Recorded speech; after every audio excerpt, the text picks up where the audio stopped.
Hey everybody, welcome back to the Spin Rack. I'm here with the boys, Cal and P. Say what's up, gents. What's going Ready on? to rock. Today we were discussing Secret Invasion.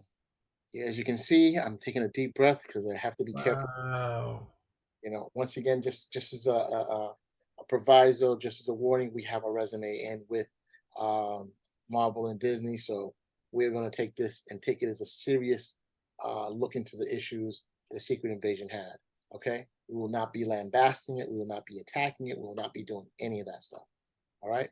So, Will not be lambasting it or attacking it or any of that stuff. I reserve the right to do what I feel. so the basic setup of Secret Invasion, we all know the comic book that came out, right? The Skrulls basically come to the Earth, and they replace people in it. And we know with the Marvel movie, they kind of destroyed that whole concept of the Skrulls as a serious villain force. They try to reclaim them here to a degree.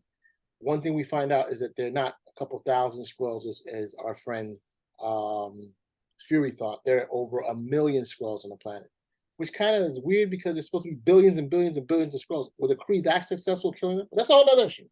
I'm not going to get into that right now. That's a whole other issue. But because they were an empire, right? Mm-hmm.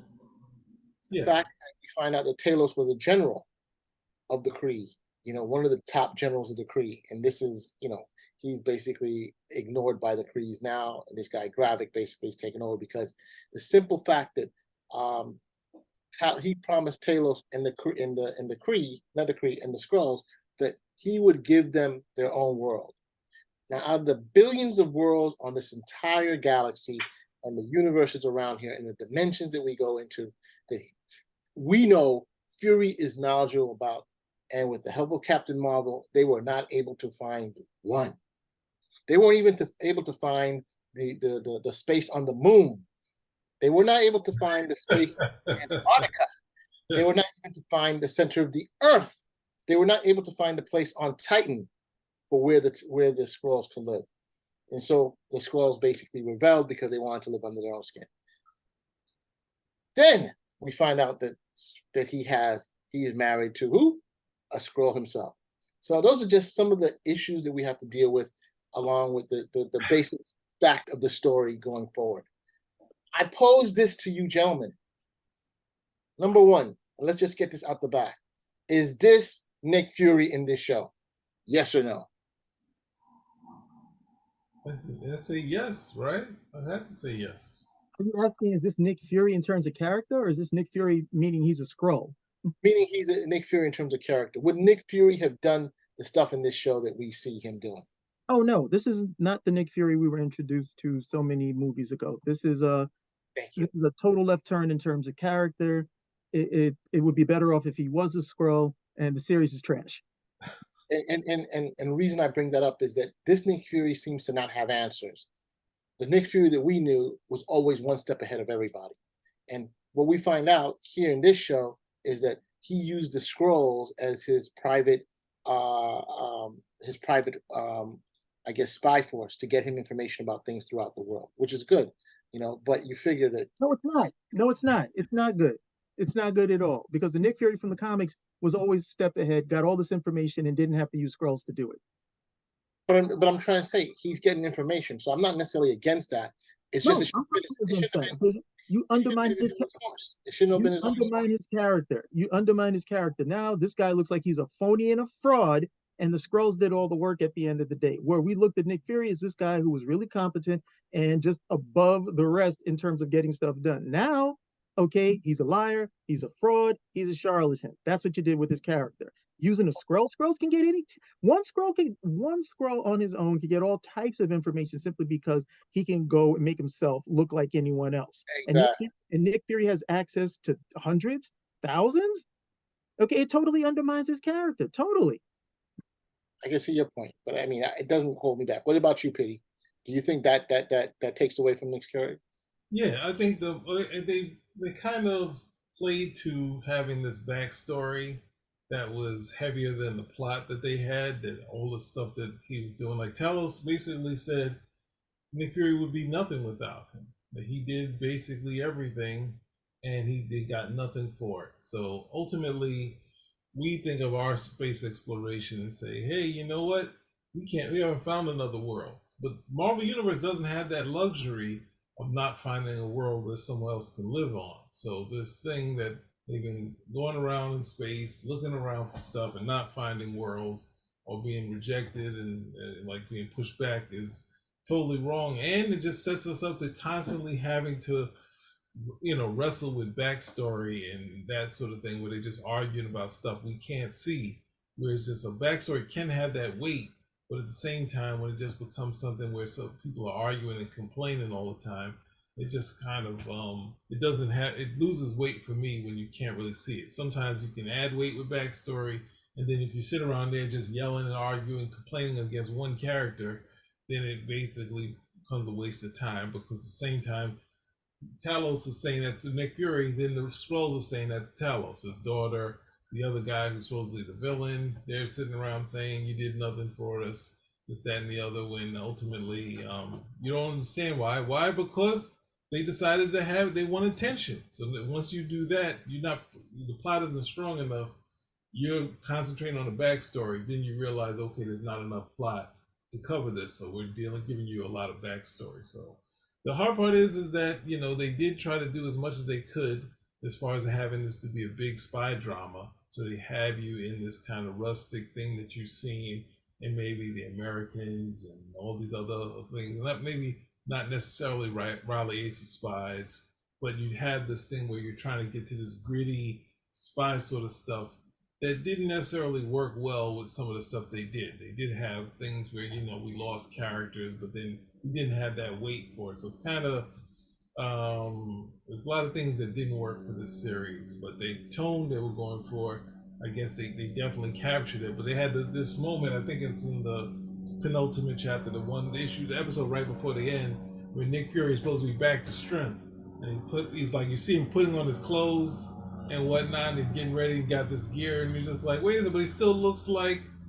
Fury Ace of Spies here. He still got the skull cap on and the beard and whatnot. It didn't turn into the Nick Fury of old. He just turned into the guy who was in the episode 1 of this series. So it's like, why did they have the scene where he's coming back, getting back in action? I'm back at, wait a second, you still look the same. Still got the beard. You didn't shave anything off. It wasn't like like this moment where, you have the hero put his stuff back on and go into action. So it just was, one of those things, one of those series. Some of the other ones have been like this for me for Marvel, and it hasn't been much on Disney to look at afterwards to kind of chase this. But it's to do other things where they talk about where are the Avengers. It's like you look at a Nick Fury comic book and the action that's happening in the comic book where you don't sit around there saying, where's Captain America? Where's Spider-Man? Where's the Avengers in here? Where's Tony Stark? Just Nick Fury handling some action and doing some things. And it's tougher because how they ended it was also, I'm going on for long. How they ended it, because they trying to give you the Super Skrulls without the Fantastic Four. It kind of they didn't have the money or the budget to kind of play this up, so they basically had this big fight scene. But they have it where I think, because I think when some artists, mostly Burn, when he does these cool scenes where you see the Super Skrull in his arms that have the Thing's arm, so it's like a fun thing to look at. So when they looked at it, they kind of translated that where the Super Skrulls, their powers, their arms get muscular, and it's like, no, that's just him standing around looking cool. The power doesn't come by him just switching. Like, he can change whatever he wants. That's a cool motion when you see him stretching and he has it's like a thing arm punching. It's just like a shorthand. Them doing everything with in connection with their arms makes no sense. And that fight was kind of really ridiculous because we going back to our normal 5'2" warriors versus these big monsters, and it's just like, what happened here? So, but I have to piggyback on that because you're 100% right. You know, you can't do the Thing arms if we haven't seen the Thing. yeah, Okay, you can't do that. So if the whole thing they were saying there was this harvest that this guy was looking for, this is another problem. They well, had this the that's whole purpose of the thing that this guy wanted to harvest so he can have all the powers, right?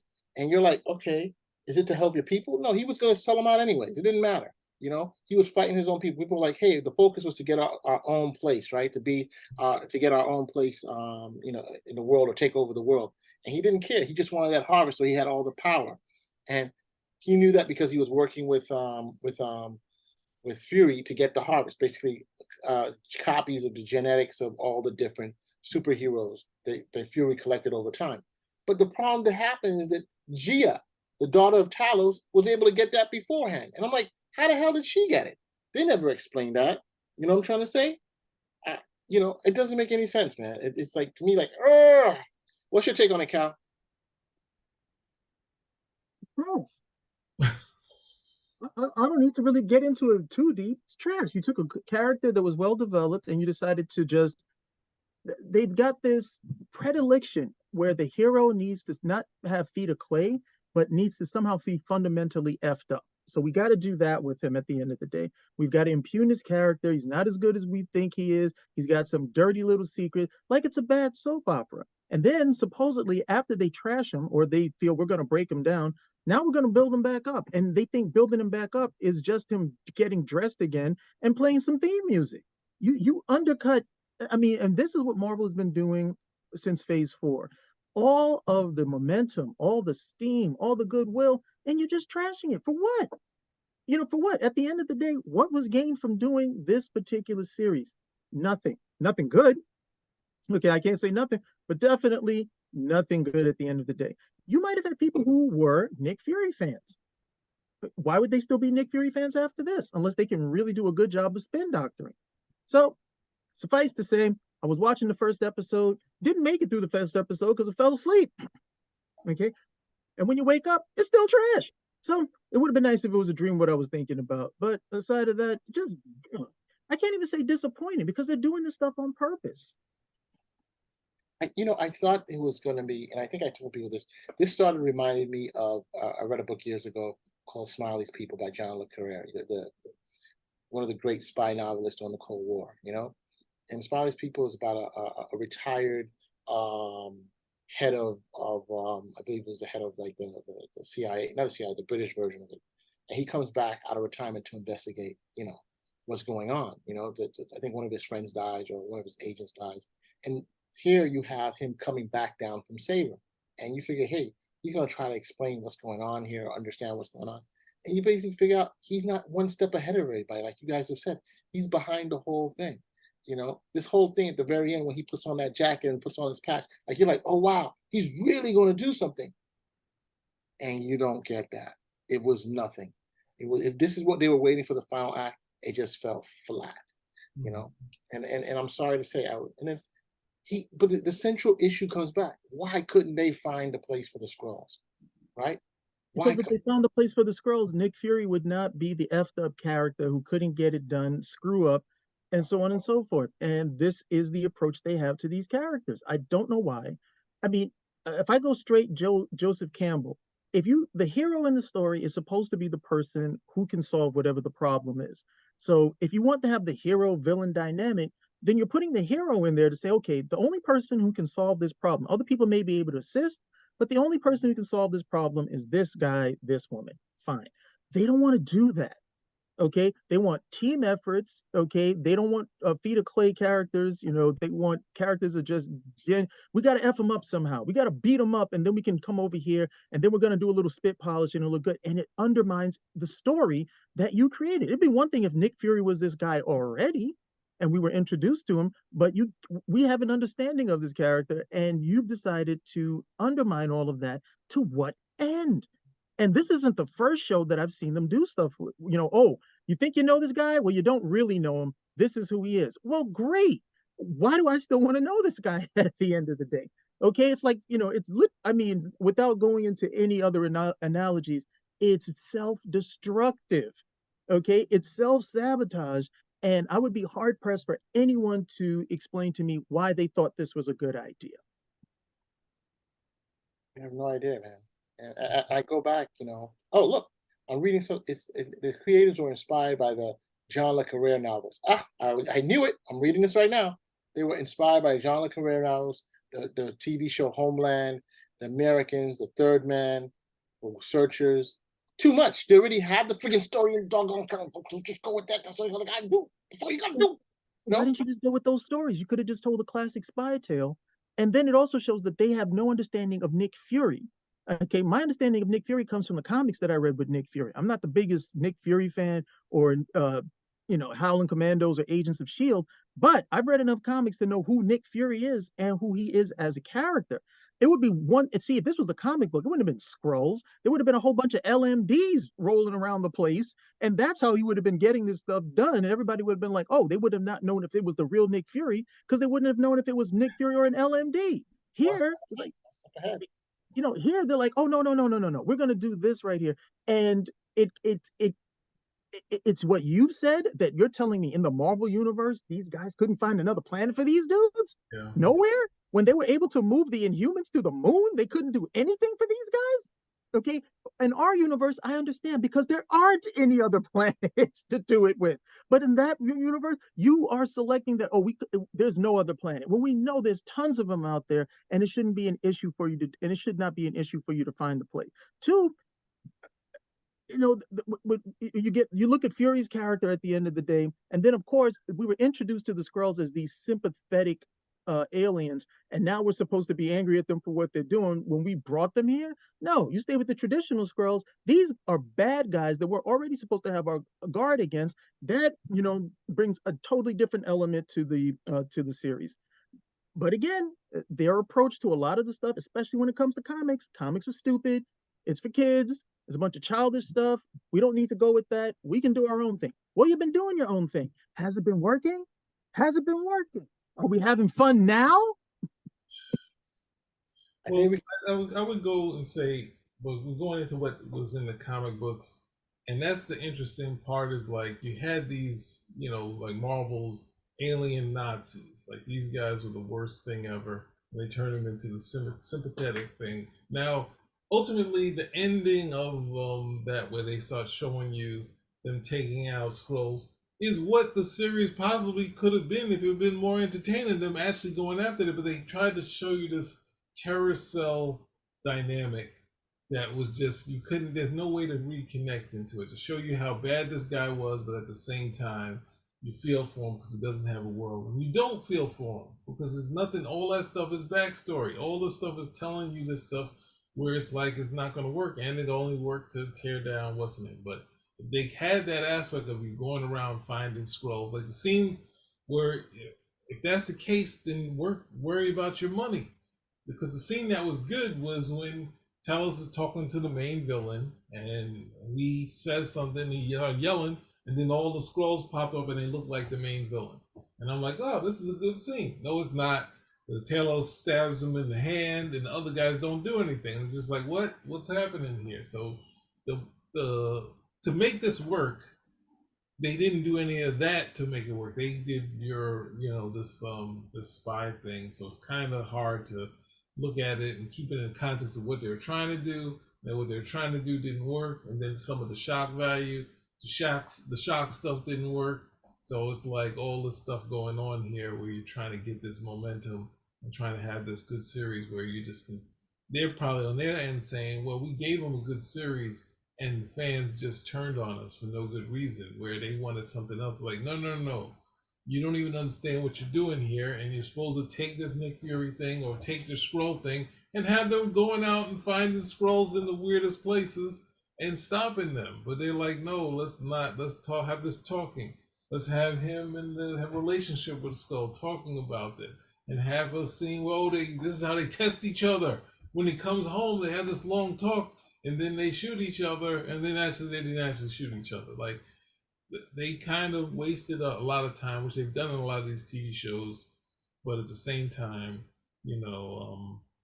that's why it also falls flat, where they don't. They need to try to stay action oriented. If they don't have a good story, then rely on your action. If you have a good story, then you can have these moments where you can waste time and talk about things and have people interacting. But you're not going to be the Americans or any of these other things. You have to say you're going to be what this is going to be. But anyway, that's my last bits on it. Yeah, we're gonna have to end there because I think that there's not much more to say. We were highly Yeah. I mean, it's presented as a Nick Fury thing, and it's just the guy who was the master of chess has turned out to be an okay checker player. So Oh, God. so Spinnerack, Out.